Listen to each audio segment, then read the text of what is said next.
एक बार बादशाह अकबर ने बीरबल की बुद्धिमत्ता को परीक्षण करने का निर्णय किया। उन्होंने बीरबल को अपने दरबार में बुलाया और उन्हें एक बोरा भरे हुए सोने के सिक्के दिए। अकबर ने कहा, बीरबल, मैं तुम्हें ये सोने के सिक्के देता हूं, लेकिन तुम्हें कल सूर्यास्त तक सारे सिक्के खर्च कर देने हैं। अगर तुम ये काम नहीं कर पाते तो तुम्हें सजा मिलेगी। बीरबल ने इस चुनौती को समझा और उसे स्वागतपूर्वक स्वीकार किया।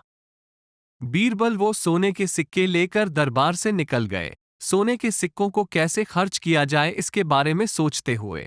जब बीरबल शहर की धूमधाम भरी सड़कों से गुजर रहे थे, तो उन्हें एक बाजार की दुकान के आसपास एक भीड़ नजर आई। उत्सुकता से उन्होंने दुकान के पास जाकर देखा कि वह एक गरीब व्यापारी की दुकान थी जो समस्याओं का सामना कर रहा था। बीरबल ने उस व्यापारी के पास जाकर कहा, मैं तुम्हारे सभी माल खरीदूंगा, लेकिन एक शर्त पर।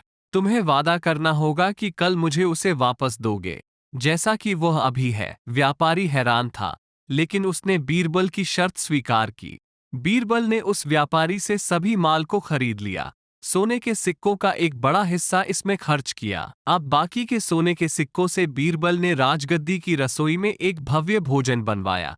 पूरे शहर के लोगों को बिना किसी शुल्क के भोजन करने के लिए आमंत्रित किया। सूर्यास्त होने के समय तक बीरबल के पास कुछ ही सोने के सिक्के बचे थे। वह राजमहल में लौट आए और शेष सिक्कों को बादशाह अकबर को प्रस्तुत किया।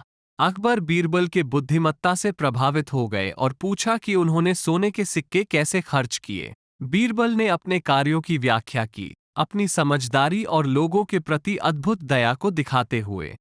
बादशाह अकबर ने बीरबल को उनके बुद्धिमत्ता और लोगों के प्रति उनकी सहानुभूति की। अकबर बीरबल कहानियां सुनने के लिए सब्सक्राइब करें हमारे चैनल को।